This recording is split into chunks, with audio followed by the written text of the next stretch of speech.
அப்புறம் மார்னிங் எந்திரிச்சு டீயை குடிச்சிட்டு டிஃபனை சாப்பிட்டுட்டு நம்ம டைம் வந்துருச்சுங்க. ஸோ நம்ம புக் பண்ணது ஒன் டே போட்டு தாங்க.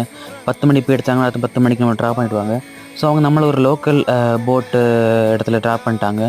அங்கேயே இந்த ரயில்வே ஸ்டேஷனுக்கு போட்லேயே போகிற மாதிரி ஒரு அந்த பஸ் சொன்னேன்ல அந்த மாதிரி ஒரு போட்டில் ஏற்றி விட்டாங்க. வேறு லெவல் இருந்துச்சுங்க அந்த ரைடுமே. இந்த ஒவ்வொரு ஸ்டாப்பாக நிப்பாட்டி வீட்டில் 4 பஸ்ஸில் ஏறுற மாதிரி வேறு லெவல் வைபுங்க அது. ஒவ்வொரு ஸ்டாப்லையும் நிப்பாட்டுறாங்க, அங்கே ஆளுங்க ஏறுறாங்க, வீடு வீட்டோட சேர்ந்து காயல் வேறு என்னங்க வேணும்? பர்ஃபெக்ட்டுங்க. இங்கே வாழ்கிற மக்கள் கொடுத்து வச்சவங்க. நீங்களும் முடிஞ்சு நான் அந்த எக்ஸ்பீரியன்ஸ் பண்ணி பாருங்கள்.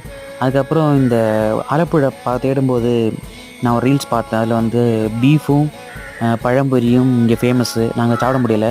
நீங்கள் அதை சாப்பிட்டு டேஸ்ட் எப்படி இருக்குன்னு வீடியோ சொல்லுங்கள். முன்னே நம்ம அந்த 5 பார்ட் வீடியோ அப்லோட் பண்ணியிருக்கோம். அதையும் போய் பாருங்கள். மறக்காம சப்ஸ்கிரைப் பண்ணுங்கள். இன்னும் நிறைய வீடியோஸ் வருது. நிறைய ட்ரிப் போகிறோம். Bye. Thank you. Signing off from hangover team.